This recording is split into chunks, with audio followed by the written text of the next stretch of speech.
Hey, podcast friends. This is Dr. Steve Hewlett with the podcast Simple Healthy Choices for Weight Loss, where every week we help people who have realized that as their health has been declining over the years, the number of medications they are being prescribed is increasing. We want to help you reverse this health path so you can live the vibrant, pain-free, and hopefully medication-free life you deserve to live.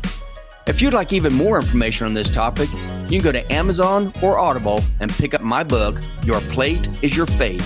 And if you think my book helps you on your new health path, please tell your friends and leave a review where you purchased it. Hey, welcome back, podcast friends. And today I'm really excited because we just did a podcast and my wife was on there with me and we got a great response back how they enjoyed having her on there. So we decided we're going to have her on here again. And today she's actually going to do almost all the podcast. So my beautiful wife, Theresa, has just read a book that really kind of goes right along with everything that we've been saying all along. If you're looking at this, we're trying to get through to everybody that this is not just about losing weight. This is not a weight loss program. What we're trying to express is how important it is to eat healthy for your overall health and quality of life. And it's really all about what you eat. And we tell everybody that you don't even really, if you are extremely obese, when you first start losing weight, you shouldn't even think about exercising. And there's a good reason why we do that. And I've already done a podcast on that. But you don't need to exercise really, really hard at first because your body is going to be very, very tired. And this isn't a good time. However, you still need to move. You don't need to do any kind of strenuous exercise at first until the weight does start coming off and you start feeling better and you have more energy, and then you can increase your exercise. But at first, it is always important to just move. And the rest of this podcast, Theresa will be talking to you about that and what exactly it means just to move. And I will let her take it away from here. So, sweetheart, Tell them about your book and what you learned. Okay. So the book is Built to Move, the 10 essential habits to help you move freely and live fully. And it's by Kelly and Juliet Starrett. They're married, and they have been kind of in the movement world, like helping people be really fit because they work with a lot of professional athletes. And they noticed that over time that they really, like, their friends would come ask them for advice, and they really needed to also give some advice for people that just want to feel better. Not everybody wants to be a professional athlete or, be able to hike mountains or anything. So it's just everyday movement. And they made this book with these 10 essential habits in a way that you can just stack these habits on top of things that you're already doing. And stacking, if you listen to my episode when I interviewed Angie Wiley, stacking, all that really means is that you already have habits, whether good habits or bad habits, that's not a point right now, but we all have habits. And so it's easier if you're going to start a really good habit, it's a lot easier to keep your daily process the way you do it, but you can do some of these exercises, some of these things at the exact same time that you're doing something that you're already doing. So you're not trying to come up with any more time in your life or anything like that. You're just stacking one habit on top of another. So you're doing a couple things at the same time. Yeah. So I'm just going to quickly go over their 10 essential habits that they talk about, these vitals. And I'm just going to go by each one. And then I want to talk about what we have decided to incorporate. We're not doing everything because it's a lot, but he actually in the book has a 28-day calendar where he puts in all these things that you can just do while you're doing other things. So I'm going to go into the first one, and it's called Getting Up and Down Off the Floor. And this, in other countries, especially like Asia and that area, they sit on the floor all the time while they eat, and we've seen that they do. And this is so good for you to keep your hips open. It's good for your knees. And what he recommends is you can do this during a time you're watching television. And so we've decided, getting up and down off the floor. So if you can stand, cross one leg in front of the other, and then sit down in a cross-legged position without using your hands. Now, of course, probably a lot of people can't do that. So they show in the book different ways that you can work up to that. And so you could, sit next to your couch and hang onto your couch or the table, or you could have your partner grab your hands and help you sit cross-legged to the floor. And then the big thing is to stand back up while you're cross-legged without using your hands. So Steve and I have started doing this. We just do it maybe a couple of times a day, which I can sit cross-legged, but I cannot get back up. But I have found a way to get back up without using my hands. So I just uncross my legs and then kind of, get up on my knees, and then I can stand up. But my goal is to eventually be able to cross my leg while I'm sitting there with my legs crossed to stand up, because Steve can do that. You can. And again, the purpose isn't that you know exactly how to do this and you can do it immediately. That's not the issue. If you can do it immediately, then this may not be for you. However, the whole purpose of this is to let you know these are the final goals to be able to do this. But it is not cheating in any way to hold something as you practice this. And you're going to find, because we found that it doesn't take very long at all. I mean, we've only been doing this for a couple of weeks and we're already a ton better. So it doesn't take that long for you to actually be able to do some of this stuff, depending on where you're starting. Right. But don't feel like you're cheating by holding on to something while you sit down and while you stand back up. That's exactly what you should be doing, because the last thing you want to do is hurt yourself by trying to stand up and then fall back over and hit something or whatever. So that's not good. It's going to defeat the whole purpose of what you're trying to do. And of course, you can use your hands at the beginning. So you can, but the point is to not, and then hopefully you can work up to that. And one of the things they talk about is like, if you could do that just once a day for a year, say you just can't even sit down at all on the floor because it's like you just haven't done it in years. But if you try that for a year, even if you, like, one of the things they say you could do is while you're sitting on your couch, try and sit cross-legged that way. So you could even start that way. And that would be a great way to get started. And then you can progress down to the floor. And the big reason why we're saying this, I guess we should have started off this way, is movement is so important. And as you get older, like, especially like when you start getting older, there are certain things that aren't as important. You don't need to go out there and bench press, 300 pounds. You don't need to be able to do things like this. The biggest thing that you need to have when you get older is you need to have great flexibility, and you need to have great balance, and you really need just strength, leg strength and arm strength, but definitely leg strength, because as you get older, falls are extremely common. And depending on what your health is, if you fall and you get put in the hospital, it's very possible that could be the last move you ever make, and depending on how old you are. So being able to balance and be able to have flexibility and strength to keep you up, so in case you do start to fall, you can catch yourself or things like that, that's extremely important. So anything that you can do to increase your ability to balance, to increase your flexibility, and to increase your leg strength. And that's what these exercises do. They help with all of those. So that's why we think this is extremely important. Yeah. And so, and it goes back to their stacking it on top of what you're already doing. So you're probably already watching television. So you can just do it at that time. Or maybe even if you're working from home, you could even sit on the floor at your coffee table, work at your laptop, just not sit there. I mean, like, we even started this sitting on the floor. So we also do that. We sit on the floor while we're watching like Netflix or something. So you sit on the floor, say you can only do it for 10 minutes. That's fine. Then get up and get back on the couch. The next night, you're going to do it again. You could do it a little longer. So we've worked up to easily 30 minutes, and we can do a little. I think we've done 40. Did we do 45 last night? I think. Probably. Yeah. And as we sit there, we don't just sit in one place. We'll just sit down with our legs straight out in front of us and do that for, several minutes. And then I'll do the hurdler stretch, and I'll just pull one leg back and leave the other leg out. And then I'll do the other one, and we'll sit on blocks if we need to. Yeah, the yoga blocks. And then we'll squat just where you squat, where only your feet are on the ground, but you're squat all the way down to where your butt's almost on the ground. We'll talk about that. And we'll talk about that in a little bit. But so we're not just sitting, but if that's all you can do, if that's all you want to do is just sit on the floor, that's great. Then do that. And eventually you're going to see that might be hard at first, but it doesn't take very long at all before your body starts adjusting, and you can do it easier. Exactly. So we're going to move on to vital number 2, which is breathe easy. And the breathing part is new to us. So of course you want to get this book so you can really, he talks a lot about this in his book. But one of the things that we do anymore is we don't breathe through our bellies. And like what a lot of us, I think especially women is what I've read, breathe, higher up through our chests. And so what you want to do is you want to breathe through your belly. Just get all that oxygen in, exhale.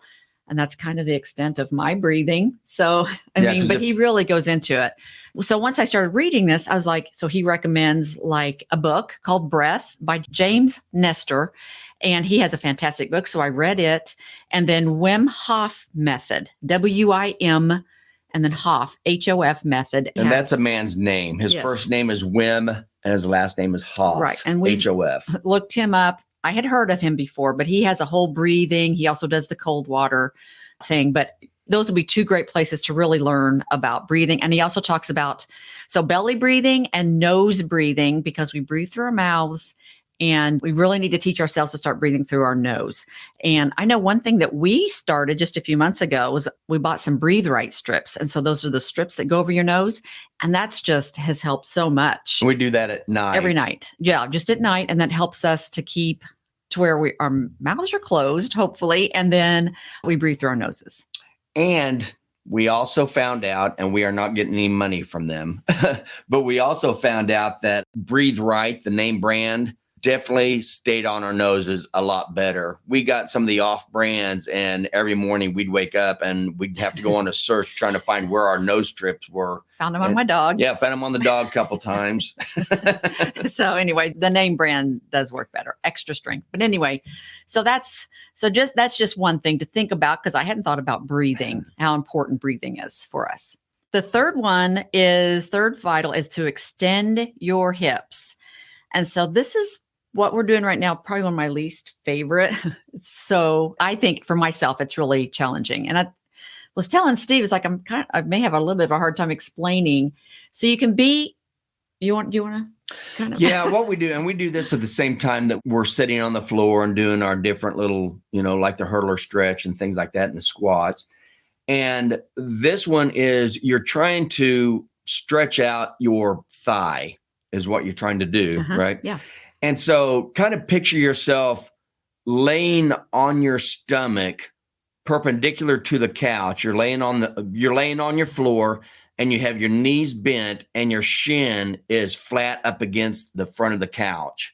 And then you stand up or get up. Yeah, you slowly get up. And what you'd like to be able to do is have your shin up against the front of the couch, right? Have your knee right where the couch meets the floor. And then you try to set up as much as you can and kind of stretch that leg back. And again, this is where those yoga blocks come in really handy, because if you can't do that, you can put your hand on the yoga block and just kind of pull your body up as you stretch your thigh out with the couch. And your hip. Yeah. So they got pictures in the book. So I was like, oh, this one's going to be hard. But that's like when we sit down, I'm like, I want to do this one first and get it over with. And then vital number 4 is walk this way. And this is about getting in enough steps per day. And they were saying that from studies, that the average person with all the television that we watch and with sitting at our desks, working on our computers, the average American walks about 3,000 steps a day. And they have seen that if you could get in at least 8 to 10, so at least 8, and they prefer 12,000 steps a day.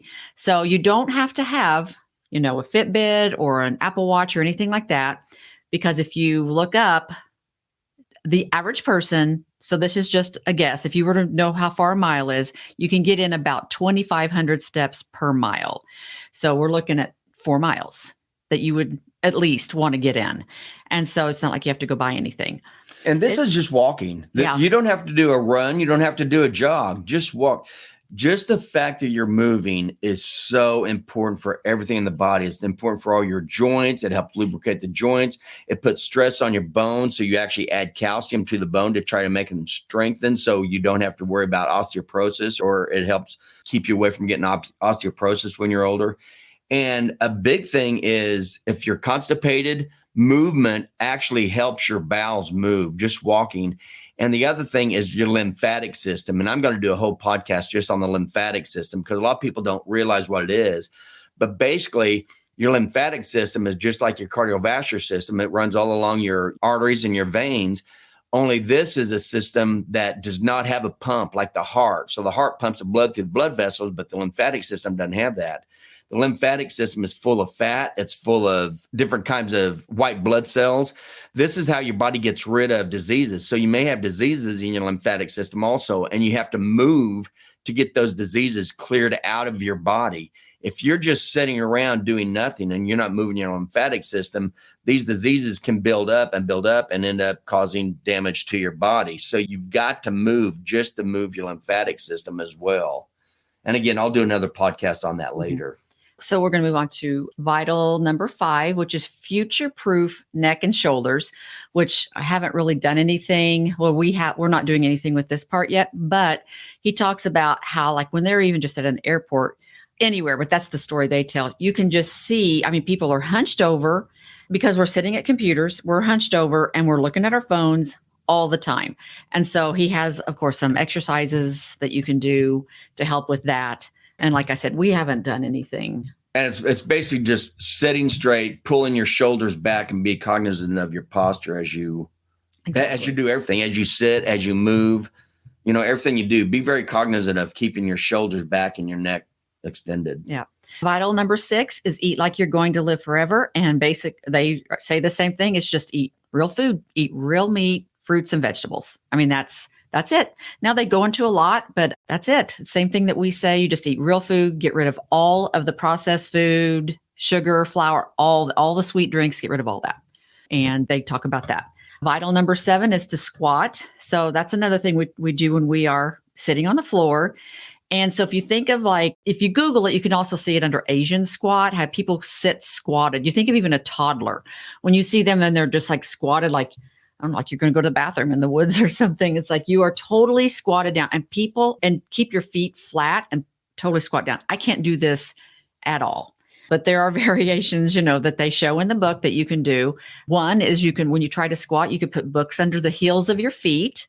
That could help. So you've got your heels up, but you're strengthening your legs and your hip flexors. And it's a very challenging way to sit. So, but we do that. Or sit on a yoga block.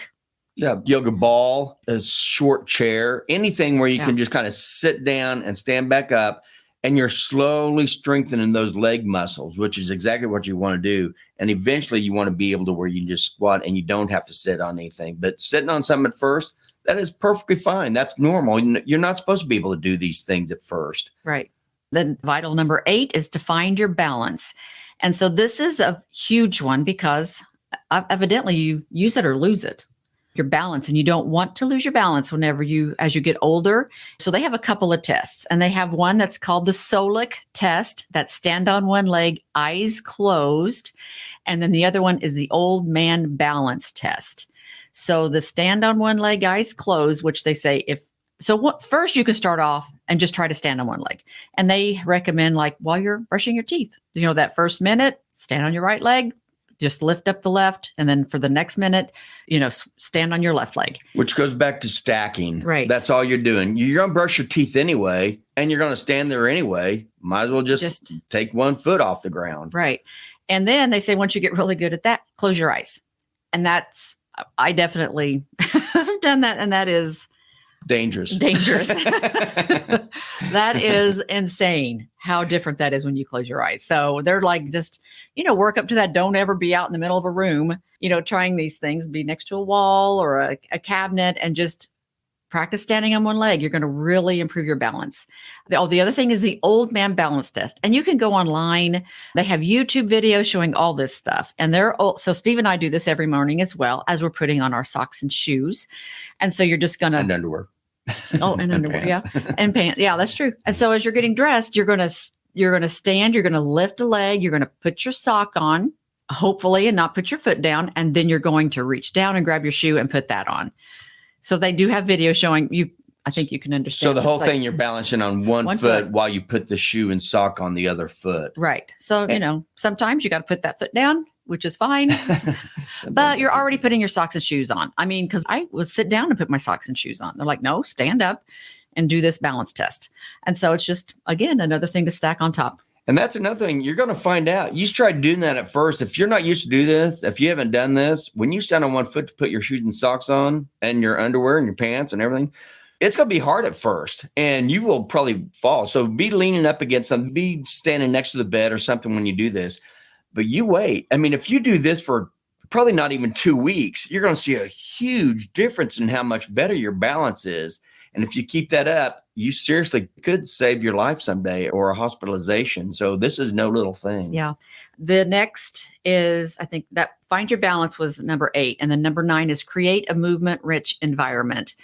And so like they show, since we do sit so much, like if you're able to get a standing desk, maybe you have one at work. You don't have to, but if you can, or if you could stand for a little bit, and they don't mean you have to stand all day, because a lot of people do stand all day. Their feet hurt, their legs hurt, but this is just a way to move throughout your day, just not to be sitting at your desk.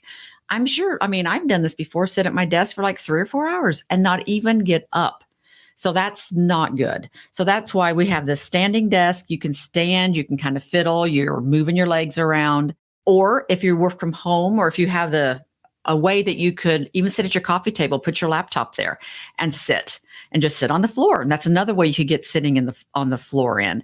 But whatever you can do in your home just to be moving more. And they have some great videos. I'm going to hopefully find some. I'll put their names down in the comment or down in the section below, and so you guys can look up some of their videos because they're really good. And what do you remember the name of? What's that fidget bar or something that you while you're standing at your desk you can sit there and swing your a fidget bar?